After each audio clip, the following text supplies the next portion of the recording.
नमस्कार दोस्तों, जय हिंद। आज हम जिस विषय के ऊपर चर्चा करेंगे वो है केशवानंद भारती केस। केशवानंद भारती जो केस है हमारे संविधान का बड़ा पेचीदा मामला था और 24 अप्रैल 1973 के अंदर सर्वोच्च न्यायालय ने केशवानंद भारती केस बनाम केरल राज्य इसके ऊपर एक निर्णायक फैसला सुनाया, जिस फैसले को हम कह सकते हैं कि मील का पत्थर साबित हुआ था।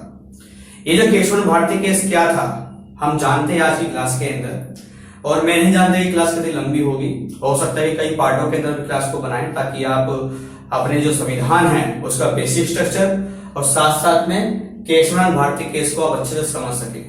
तो चलिए हम स्टार्ट करते हैं। देखिए, हमारा जो भारत का संविधान है विश्व का सबसे बड़ा संविधान है और कई सारे देशों के संविधानों का अध्ययन करते हुए हमने अपने भारत के संविधान को बनाया। भारत का जो संविधान है वो 26 जनवरी 1950 को लागू हुआ और जब ये लागू हुआ तो उसमें हमारे भारत के संविधान के अंदर लगभग 395 अनुच्छेद, 22 भाग और 8 अनुसूचियां थी। विश्व का इतना बड़ा संविधान, तो इतना बड़ा लोकतंत्र भी हमारे भारत में रहा। देखिए, अगर हम संविधान के कुछ विवादों की बात करें तो वो विवाद बड़े चर्चा में रहे थे और इन विवादों के कारण ही कहीं ना कहीं केशवानंद भारती केस सामने आया, क्योंकि उससे पहले सज्जन सिंह का केस आया था, उसके बाद फिर गोरखनाथ केस आया था, फिर केशवानंद भारती केस आया था। इन केसों में किस प्रकार से भारत के संविधान के अंदर जो विवाद रहे और इन विवादों का समाधान किस प्रकार से हुआ, तो देखिए हम जानते हैं। देखिए, जो भारत का संविधान है, संविधान इसके अंदर टोटल उस समय 22 भाग थे जब संविधान लागू हुआ था। तो देखिए, संविधान का जो भाग 3 है, तो संविधान के भाग 3 के अंदर आर्टिकल 12 से लेके 35 तक हमारे फंडामेंटल राइट्स मतलब कि मौलिक अधिकारों का जिक्र आता है। अनुच्छेद 12 से लेके 35 तक मोटे तौर पे, और अगर हम मुख्यतः देखें तो अनुच्छेद 14 से लेके 32 तक हमारे मौलिक अधिकारों का जिक्र आता है। देखिए, जैसे कि 14 से लेकर 18 तक समानता का अधिकार, फिर स्वतंत्रता का अधिकार 19 से लेकर आगे, और जो हमारे 32वां जो अनुच्छेद है इसको बोलते हैं संवैधानिक उपचारों का अधिकार। ये सबसे महत्वपूर्ण अधिकार है हमारे संविधान का, हमारे मौलिक अधिकारों का। कैसे? तो ऊपर वर्णित जितने भी 5 अधिकार है इनकी गारंटी है। अगर कोई भी व्यक्ति हमारे अधिकारों को छीनता है तो हम इस अनुच्छेद के माध्यम से सर्वोच्च न्यायालय जा सकते हैं और अपने अधिकारों की वहां पे गारंटी मांग कर सकते हैं। एक प्रकार से ये हमारे अधिकार को सुरक्षित रखता है, आर्टिकल 32। देखिए, इसी प्रकार से जो अनुच्छेद का भाग 4 है,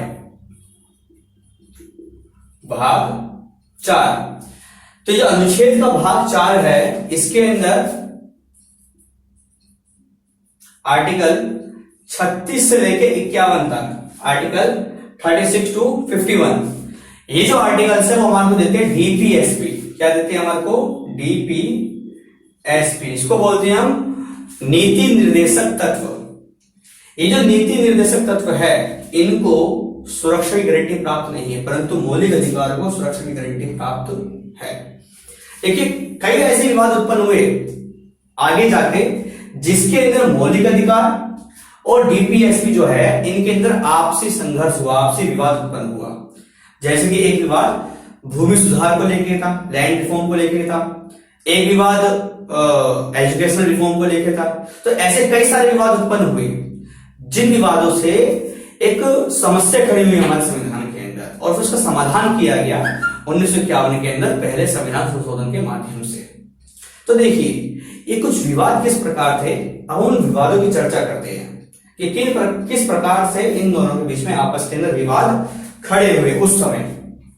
तो देखिए, जो हमारा मौलिक अधिकार है, क्या है हमारा मौलिक अधिकार? तो मौलिक अधिकार का जो आर्टिकल है हमारा आर्टिकल 19(1)(f) और आर्टिकल 31। ये जो दोनों आर्टिकल है 19(1)(f) और 31, ये दोनों ही हमारे को देते हैं संपत्ति का अधिकार। क्या देते हैं हमारे को? ये संपत्ति का अधिकार। इसको बोलते हैं राइट टू प्रॉपर्टी। जी हाँ, संपत्ति का अधिकार। देखिए वर्तमान में जब संविधान लागू हुआ था तो उस समय कुल हमारे पास 7 मौलिक अधिकार थे। जैसे वर्तमान में 6 है फंडामेंटल राइट्स, उस समय पहले 7 थे। जो 7वां था वो था संपत्ति का अधिकार, जो कि आर्टिकल मुख्य रूप से 31 में मंडित था और थोड़ा वो 19(1)(f) के अंदर आता था। लेकिन बाद में जब लैंड रिफॉर्म को लेकर बहुत सी समस्या आई तो 44वें संविधान संशोधन अधिनियम 1978 के तहत कब 44 कॉन्स्टिट्यूशन अमेंडमेंट और 1978 इसके माध्यम से इस अधिकार को हटा दिया गया और सामान्य रूप से इसको एक सामान्य कानून बना दिया गया। देखिए जब संपत्ति का अधिकार हमारे संविधान के अंदर था तो उस समय मुख्य रूप से संपत्ति का अधिकार हमारे 19(1)(f) के अंदर था, आर्टिकल 31 में था, 31A, 31B और 31C, इन सभी के अंदर संपत्ति का अधिकार था। लेकिन इन सभी को हटा दिया गया कब 44वें संविधान संशोधन अधिनियम 1978 के तहत। और अब वर्तमान समय की हम बात करें तो अब इसको जो संविधान का भाग 12 है उसके अंदर एक सामान्य कानून के तौर पे इसको रख दिया गया संपत्ति के अधिकार को, लेकिन ये मौलिक अधिकार वर्तमान में नहीं है। तो देखिए अनुच्छेद 19(1)(f) और अनुच्छेद 31 हमको संपत्ति का अधिकार प्रदान करता है, कहता है कि संपत्ति समान रूप से होनी चाहिए, ठीक है ना, तो इसमें कोई समस्या नहीं होनी चाहिए। अब देखिए अगर हम बात करें डीपीएसपी की तो डीपीएसपी का article 39B and C, article 39B and C ये कहता है कि संपत्ति का समाज में समान रूप से वितरण होना चाहिए। अब देखिए समझिए, अनुच्छेद 19(1)(f) कहता है और 31 कहता है कि संपत्ति का अधिकार, संपत्ति इसके पास है उसके पास रहेगी, सरकार जबरन संपत्ति छीन सकती नहीं है किसी से भी। और आर्टिकल हमारा जो डीपीएसपी के अंदर आता है, देखिए डीपीएसपी 36 से क्या बनाता है, ये कहां पर आ रहा है 39 आ रहा है 39 आ रहा है, डीपीएसपी के अंदर जाएगा। बी और सी कहता है कि जो संपत्ति है उसको समाज में समान रूप से वितरण हमें करना है। अब सिंपल सी बात है कि भैया जो जमींदार लोग हैं, भूमिपति लोग हैं, यदि उनसे संपत्ति लेकर हम अगर बांटेंगे समाज के छोटे वर्गों को तभी तो देश का कल्याण होगा, तभी तो इस समस्या का समाधान होगा। लेकिन समस्या क्या आ रही है कि भैया संपत्ति लेंगे तो ये आर्टिकल 32 के द्वारा न्यायालय जा सकते हैं अपने अधिकारों की मांग करने के लिए। देखिए 2 आर्टिकल में जा सकते हैं, एक है आर्टिकल 13 और एक है आर्टिकल 32। इन दोनों के माध्यम से कोई भी व्यक्ति अपने अधिकारों की मांग करने के लिए न्यायालय जा सकता है। अगर सरकार संपत्ति जमींदारों से लेती है तो वो आर्टिकल 13 एवं 32 के माध्यम से न्यायालय जा सकते हैं अपने अधिकारों की मांग करने के लिए। तो हम किस प्रकार से संपत्ति का समान रूप से वितरण करें, सबसे बड़ी समस्या थी लैंड रिफॉर्म को लेकर। सबसे बड़ी समस्या ये थी कि जो जमींदारी प्रथा थी वो किस प्रकार से समाप्त करें, क्योंकि जमींदारों को संपत्ति का अधिकार प्राप्त था और अगर संपत्ति का अधिकार के ऊपर कोई हनन होता है सरकार के माध्यम से तो वो न्यायालय जा सकते हैं आर्टिकल 13 एवं 32 के माध्यम से। तो दोनों में कहीं ना कहीं आपसी विवाद था। ये कहता है कि हमें संपत्ति का अधिकार देना है और ये कहता है कि हमारे को संपत्ति का समान रूप से वितरण समाज में करना है, ताकि जो हमारे छोटे मोटे किसान हैं उनको कई हद तक फायदा हो। तो ये एक प्रकार का आपसी विवाद हमारे इसके अंदर रहा था। इसके साथ साथ अगर हम एक विवाद और देखें तो वो विवाद था एजुकेशन रिफॉर्म को लेके। किसको?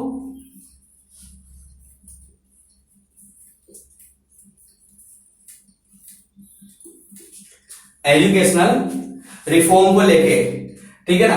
तो एजुकेशन जो रिफॉर्म था वो क्या था, तो देखिए इसके अंदर क्या था कि अगर हम आर्टिकल्स की बात करें तो हमारे संविधान का आर्टिकल 14 एवं 15 समानता का अधिकार कहता है कि भाई समानता होनी चाहिए सभी के, यहाँ पर समानता में किसी का भेदभाव नहीं होना चाहिए। ये कहते हैं कि हम किसी प्रकार से अवसरों की समानता प्रदान करेंगे, किसी भी धर्म जाति लिंग के तरफ भेदभाव नहीं कर सकते। आर्टिकल 14 कहता है, आर्टिकल 15 कहता है कि भैया कि देश में जो भी लोग हैं सब समान है, कानून के सम्मुख सब समान है, किसी प्रकार से भेदभाव नहीं कर सकते लिंग, जाति, धर्म के आधार पे। तो ये समानता के अधिकार का जिक्र यहाँ पे करता है। और यदि हम बात करें एक आर्टिकल की, तो वो आर्टिकल था आर्टिकल 46। कौन सा आर्टिकल था? 46 आर्टिकल था। तो ये जो 46 आर्टिकल था, ये कहता था कि भैया शैक्षणिक संस्थाओं के अंदर जो लोग कमजोर है, एक प्रकार से मतलब कि जिनकी स्थिति कई हद तक बेहतर नहीं है, उनको आरक्षण की व्यवस्था होनी चाहिए, ताकि वो अपने समाज को, अपने आप को और देश को आगे बढ़ा सके। अब हमको कहते हैं कि समानता होनी चाहिए। आर्टिकल 14 एवं 15, मुख्य रूप से 15 की बात करें, और आर्टिकल 46 हमें कहता है कि जो समाज में पिछड़े वर्ग के लोग हैं, जो कमजोर वर्ग के लोग हैं, उनको शैक्षणिक संस्थाओं के अंदर, एजुकेशनल जो इंस्टीट्यूट्स है उसके अंदर कुछ रिजर्वेशन होनी चाहिए, आरक्षण उनका होना चाहिए। अगर इसके माध्यम से हमने आरक्षण कर दिया तो ये कहता है कि भैया अवसरों की समानता है। हम किसी प्रकार से धर्म, जाति, लिंग, किसी प्रकार से भेदभाव नहीं कर सकते हैं। तो कहीं ना कहीं यहाँ पर एक समस्या उत्पन्न हुई है मौलिक अधिकार और डीपीएसपी के बीच में। देखिए, हमने अभी समझा कि किस प्रकार से लैंड रिफॉर्म को लेके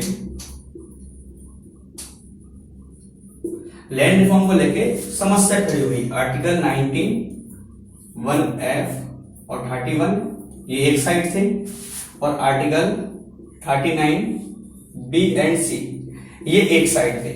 तो ये काफी बड़ी समस्या उत्पन्न हुई। इसी प्रकार से समस्या एक एजुकेशन रिफॉर्म को भी लेके थी। इसको लेके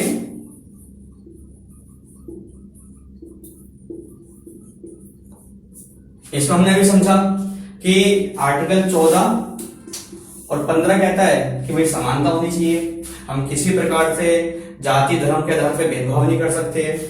और आर्टिकल हमारा 46 कहता है कि जो समाज में पिछड़े वर्ग के लोग हैं उनको शैक्षणिक संस्थाओं में आरक्षण देना चाहिए। अब ये दोनों एक दूसरे के आमने सामने आ गए, तो यहाँ पर एक समस्या उत्पन्न हुई थी। तो कहने का विवाद बड़ा पेचीदा था, बड़ा जटिल विवाद था। हम कैसे निकले? देखिए, सरकार ने क्या किया, सरकार को समाज के अंदर जन कल्याण कार्य तो करना ही था ताकि समाज का उत्थान, देश का उत्थान हो सके। सरकार ने क्या किया, आर्टिकल 39 BC के द्वारा एक एक्ट कानून पास कर दिया, जिसके माध्यम से कहा गया कि जो हमारे छोटे मोटे किसान हैं उनको संपत्ति का वितरण करेंगे। जब ऐसा हुआ, सरकार ने ऐसा एक कानून पास किया, तो भाई एक व्यक्ति थे, वो आर्टिकल 91F और आर्टिकल 31 इसके द्वारा चले गए न्यायालय, और न्यायालय गए, और न्यायालय के अंदर उन्होंने ये कहा कि सरकार ने जो 39 BC के द्वारा, आर्टिकल 39 BC के द्वारा जो एक्ट कानून पास किया है वो अवैध है। कैसे अवैध है? तो भाई वो इस प्रकार से अवैध है कि वो हमारे आर्टिकल, जो मौलिक अधिकार है, जिनको गारंटी है संविधान की, जिनकी मांग के लिए हम आपके पास आ सकते हैं, आर्टिकल 91F और आर्टिकल 31 इसका हनन किया है। और इस प्रकार से ये जो कानून है वो अवैध है। माननीय न्यायालय ने, कोर्ट ने पूरी बात सुनी, और सुनने के बाद वो इस निर्णय पर आए कि जी बिल्कुल सही बात है आपकी, कि भैया जिस सरकार ने जो एक्ट कानून पास किया है आर्टिकल 39 BC के द्वारा, वो तो भाई गलत है, क्योंकि भैया ये इनको सीमित करती है, क्योंकि मौलिक अधिकार को सीमित नहीं कर सकता। ठीक है ना? तो इस प्रकार से ये जो एक्ट सरकार ने जो पास किया था लैंड रिफॉर्म को लेके, उसको वहां पे कैंसिल किया गया। तो यहाँ पे वो एक्ट कैंसिल हो गया। इसी प्रकार से अगर हम बात करें एजुकेशन रिफॉर्म की लेके, तो यहाँ पर क्या हुआ, तो सरकार ने ठीक वैसे ही किया था कि यहाँ पर भी आर्टिकल 46 के द्वारा जो समाज में पिछड़े वर्ग के लोग हैं उनको शैक्षणिक संस्थाओं के अंदर आरक्षण दे दिया, और जैसे ही इनको आरक्षण दिया वैसे ही एक बात उत्पन्न हुआ कि भैया आपने आर्टिकल 46, क्योंकि आर्टिकल 46 डीपीएसपी के अंदर आता है और इसको तो गारंटी प्राप्त नहीं, सुरक्षा प्राप्त नहीं है, लेकिन आर्टिकल 14 एवं 15 किसमें आता है, मौलिक अधिकारों में आता है, तो उसको गारंटी प्राप्त है। तो जैसे ही ये 46 के माध्यम से सरकार ने ऐसा कोई कानून पास किया, तो एक व्यक्ति थे जिनका नाम था चंपाकम दोराई राजन। और मद्रास से थे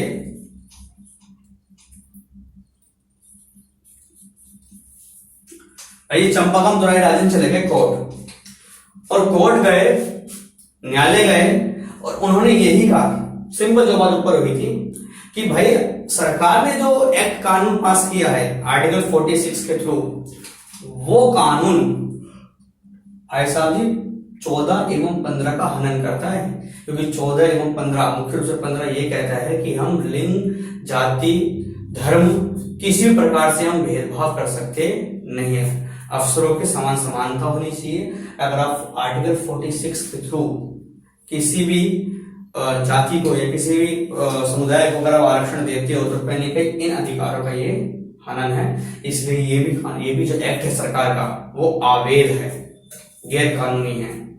तो न्यायालय ने भाई पूरी बात सुनी, तो न्यायालय ने पूरी बात सुनकर वही निर्णय लिया जो ऊपर लिया था लैंड फॉर्म को लेके कि जी भाई अन्ना दुराई जी, सॉरी चंपाकम जो दुराई राजन थे जी, आपकी बात बिल्कुल ठीक है, और सरकार ने जो आर्टिकल 46 के थ्रू जो एक्ट पास किया है आरक्षण का, रिजर्वेशन का, उसको करते हैं खारिज।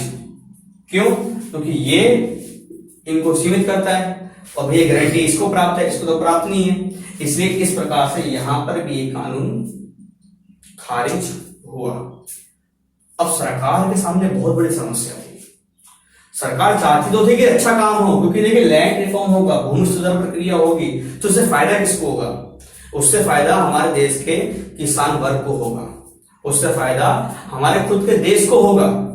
तो कितना अच्छा काम था, ऐसी बात नहीं डीपीएसपी के माध्यम से सरकार ने जो काम किया 39BC के द्वारा वो गलत किया, सही तो किया, सिंपल सी बात है, होना चाहिए ऐसा। तो जाटगढ़ जमीन जो थी वो कुछ मुठ्ठियों के अंदर थी, जमींदारी प्रथा बहुत समस्या थी, और लैंड रिफॉर्म को लेकर जमींदारी प्रथा ही सबसे बड़ी समस्या थी। और दूसरा क्या था कि अगर हम एजुकेशनल इंस्टीट्यूट्स के अंदर अगर हम जो पिछड़े वर्ग के जाति के लोग हैं उनको हम आरक्षण देते हैं, तो इससे फायदा किसको होगा? उनका होगा, देश का होगा, समाज का होगा। तो ऐसा तो नहीं कि जो डीपीएसपी के माध्यम से सरकार ने आर्टिकल 46 के थ्रू जो एक्ट पास किया आरक्षण का वो गलत था, बिल्कुल ठीक था वो तो, लेकिन आर्टिकल 14 एवं 15 यहाँ पर समस्या खड़ी कर रहा था। तो सरकार बड़ी दुविधा के अंदर थी कि क्या करे ऐसा। तो भाई ये जो समस्या थी उस समय सरकार के पास गई, सरकार माने वहां के उस समय का प्रधानमंत्री, और उस समय के जो प्रधानमंत्री थे वो थे पंडित जवाहरलाल नेहरू, हमारे भारत के पहले प्रधानमंत्री। पंडित नेहरू जो थे वो बड़े समाजवादी नेता थे, तो समाज को किस प्रकार से हम आगे बढ़ा सके वो ऐसा ही प्रयास करते थे, और समाज के अंदर भी जो अधिक सुविधाओं के अभाव में वो किस प्रकार से आगे बढ़ सके। जब पंडित नेहरू जी के पास लैंड रिफॉर्म को लेके और एजुकेशनल रिफॉर्म को लेके ये समस्या गई, तो पंडित नेहरू जी ने एक कार्य किया, और वो कार्य था पहला संविधान संशोधन, जो कि 1951 में किया गया था। पहला संविधान संशोधन, और जब पहला संविधान संशोधन हुआ था वो सामान्य रूप से हम देखें तो आर्टिकल 31 जिसका संबंध संपत्ति के अधिकार से था, और आर्टिकल 15 जिसका संबंध समानता के अधिकार से संबंधित था। इन दोनों में ही चेंजिंग कर दी, क्योंकि ये दोनों ही, क्योंकि ये जो था वो लैंड रिफॉर्म को लेकर समस्या खड़ी कर रहा था, और ये जो था वो एजुकेशन रिफॉर्म को लेकर समस्या खड़ी कर रहा था। तो नेहरू जी ने क्या किया, इन दोनों में परिवर्तन कर दिया, और परिवर्तन करने के बाद जो समस्या थी लैंड रिफॉर्म को लेके और एजुकेशन रिफॉर्म को लेके उनका समाधान कर दिया। अब बदलाव क्या किए, तो देखिए पहले संविधान संशोधन के अंदर मुख्य रूप से 2 बदलाव किए गए। कितने? 2 बदलाव। अब वो 2 बदलाव क्या थे, हम उस बदलाव को समझते हैं। देखिए पहले जो बदलाव था वो किया गया आर्टिकल 31 में, अनुच्छेद आर्टिकल 31 में, जिसका संबंध किससे था? राइट टू प्रॉपर्टी, ठीक है ना, संपत्ति का अधिकार से संबंध है। ठीक है, अगर हम बात करें संपत्ति का अधिकार, तो इसमें मूल रूप से पहले 2 बातें थी। मूल रूप से कितनी बातें थी? 2 बातें थी।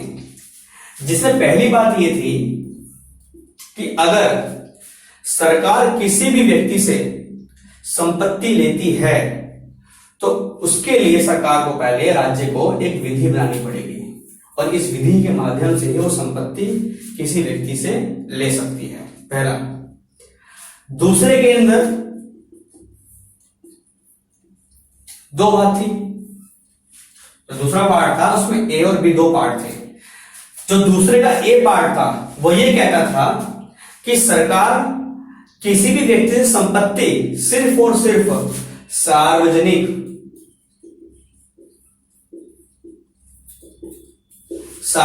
कार्य के लिए ही ले सकती है, जन कल्याण के लिए ही ले सकती है। ऐसा नहीं कि अपने किसी पर्सनल काम के लिए ले ले, ऐसा नहीं। जो सार्वजनिक कार्य है सिर्फ उसी के लिए सरकार किसी से संपत्ति, किसी से प्रॉपर्टी ले सकती है। और दूसरे बी के अंदर कहा गया कि जिस विधि के माध्यम से आप संपत्ति ले रहे हो, राज्य या सरकार जिस विधि के माध्यम से संपत्ति ले रही है किसी व्यक्ति से, तो उस व्यक्ति को उसके आधार पर क्षतिपूर्ति आपको देनी होगी, मतलब मुआवजा देना होगा। जिससे आप संपत्ति ले रहे हो आपको उसके लिए मुआवजा देना होगा।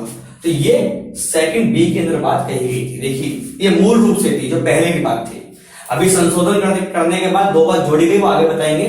ये जो दो बात पहले थी वो बताया मैंने आपको। आर्टिकल 31 जो था वो राइट टू प्रॉपर्टी मतलब संपत्ति के अधिकार से संबंधित था।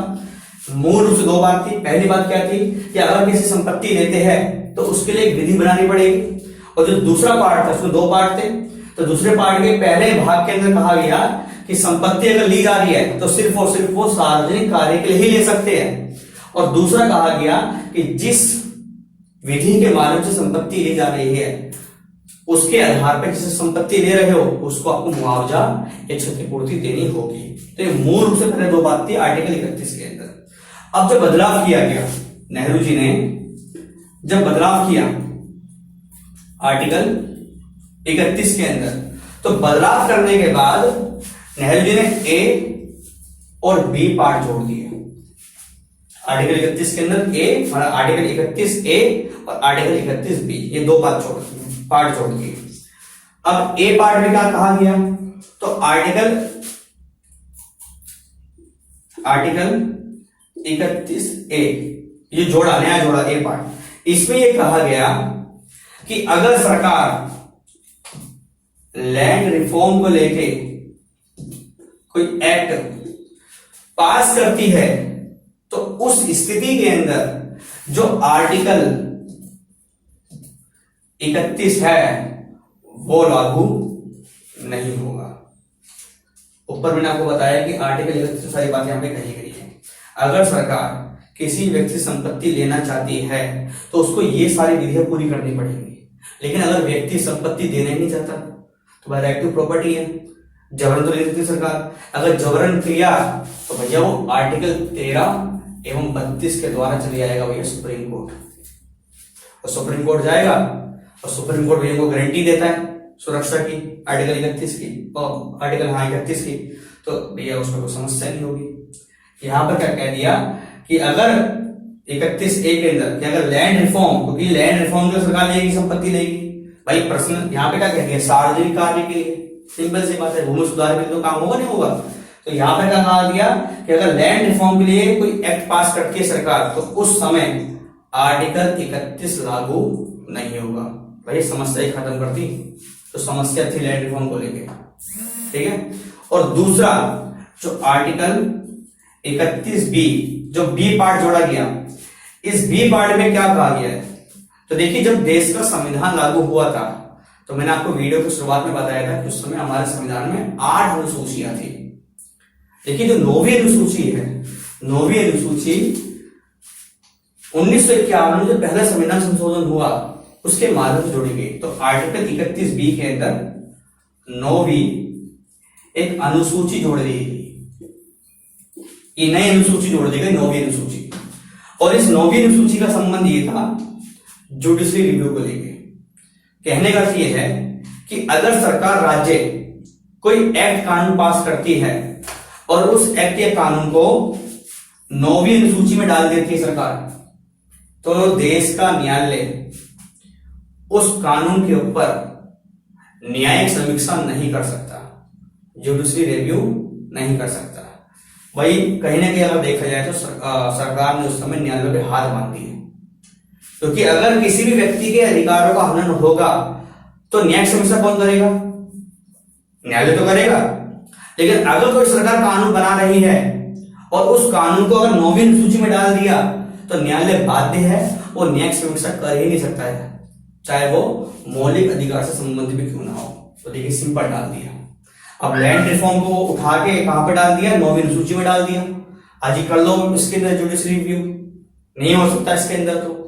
तो ये दो बदलाव उस समय किए गए पंडित जवाहरलाल नेहरू के माध्यम से। पहला बदलाव ए के अंदर क्या कहा गया कि अगर लैंड रिफॉर्म से संबंधित सरकार कोई एक्ट या कानून पास करती है तो उसके ऊपर आर्टिकल 31 लागू नहीं होगा। और दूसरा कहा गया कि आर्टिकल 31B के अंदर कि एक नई अनुसूची जोड़ दी, अनुसूची 9, जिसके माध्यम से न्यायालय जुडिशरी रिव्यू न्यायिक समीक्षा नहीं कर सकता। तो इस प्रकार का एक बदलाव, मतलब कि यहां पर क्या हुआ, जो लैंड रिफॉर्म था, भूमि सुधार, इसकी जो प्रॉब्लम थी उसको सॉल्व कर दिया। अब कोई समस्या नहीं, ले लो भाई जमीन, आगे कोई दिक्कत नहीं है। अब तो सिंपल सी बात है। तो ये समस्या का समाधान इस प्रकार से उसमें सरकार ने किया। अब देखिए जो दूसरा था, ये तो हमने पहला बदलाव समझा, क्योंकि दो बदलाव होते बताया मैंने आपको। तो ये जो पहला बदलाव जो हुआ वो लैंड रिफॉर्म को लेकर किया सरकार ने।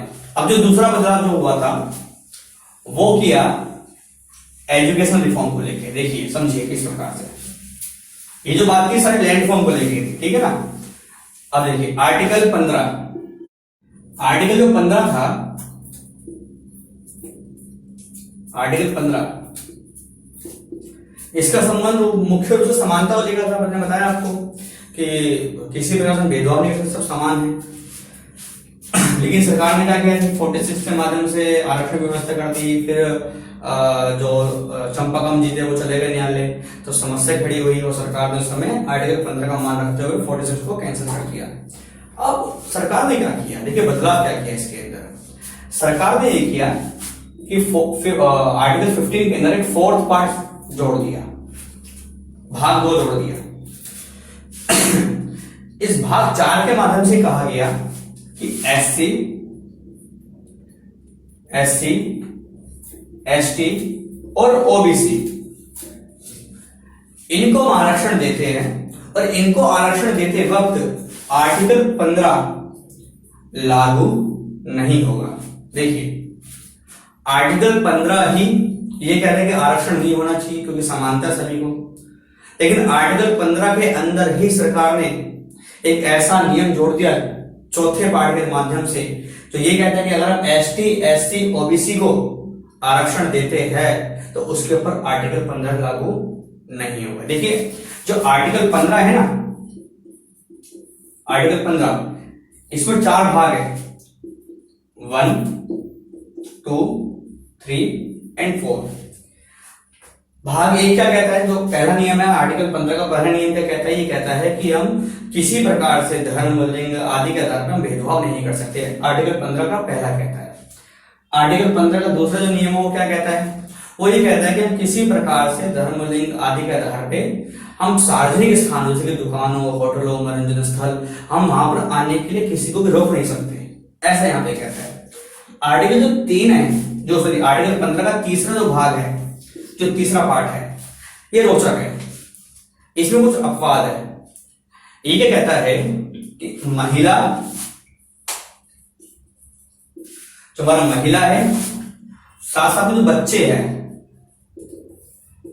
उनको कुछ विशेष छूट दी गई है, कुछ विशेष आरक्षण दिया गया है।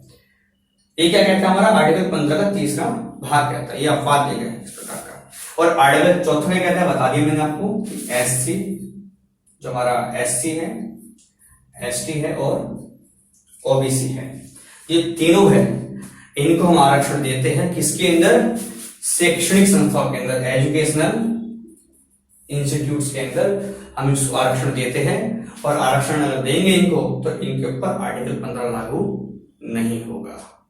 तो देखिए जी, सरकार आर्टिकल 15 ही सीमित करता था आरक्षण को, लेकिन आर्टिकल 15 के अंदर ही सरकार ने ऐसा प्रावधान कर दिया पार्ट 4 डाल के कि जो कहते हैं कि हम आरक्षण देंगे और आर्टिकल 15 लागू नहीं होगा।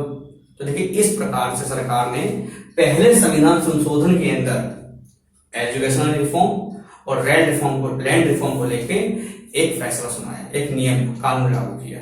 और दोनों के अंदर देखो क्या किया, देखिए दोनों के अंदर ही जो मूल अधिकार थे, मौलिक अधिकार थे, उसके अंदर ही परिवर्तन कर दिया। जैसे कि अगर लैंड रिफॉर्म की बात करें तो आर्टिकल 31 था, तो इसके अंदर ही संशोधन कर दिया जी। आर्टिकल 31 का ए और बी पार्ट जोड़ दिया। ए पार्ट के अंदर क्या बोल दिया कि अगर लैंड रिफॉर्म संबंधी कोई कानून पास होता है उस पर आर्टिकल 31 लागू नहीं होगा। बी पार्ट में क्या कह दिया कि भाई नौवीं अनुसूची जोड़ रहे हैं और अगर कोई एक्ट और कानून उसमें चले जाएगा तो न्यायालय न्यायिक समीक्षा नहीं कर पाएगा। तो आर्टिकल 31 का ही संशोधन कर दिया लैंड रिफॉर्म को समाधान करने के लिए। इसी प्रकार से एजुकेशन रिफॉर्म को समाधान करने के लिए आर्टिकल 15 के अंदर ही संशोधन कर दिया। तो अब विवाद को मतलब ही नहीं बचा लैंड रिफॉर्म को लेके और एजुकेशन रिफॉर्म को लेके। तो ये विवाद रहा था हमारे संविधान के अंदर बड़े पैमाने पर, और इस विवाद का समाधान सरकार ने उस समय इस प्रकार से किया। देखिए ऐसे तो अनेकों विवाद रहे हमारे संविधान के अंदर। आने वाले पार्ट के अंदर हम आपको और भी जो बातें हैं वो बताएंगे आगे चलकर। तो आज की क्लास यहीं पूरी करते हैं। मैं आशा करता हूं कि आपको आज जो समझाया वो कई हद तक समझ में आया होगा, और आपकी जो भी डाउट्स हो वो आप कमेंट बॉक्स में डाल लिख सकते हैं और हम पूरा प्रयास करेंगे उसको उत्तर देने का। और आप हमसे जुड़े रहिए, और अब किस प्रकार से हमारा जो केशवन भारती केस था और जो हमारा संविधान का बेसिक स्ट्रक्चर है उसको हम समझने का पूरा प्रयास करेंगे। मिलते हैं आपसे अगली क्लास में। जय हिंद, जय भारत।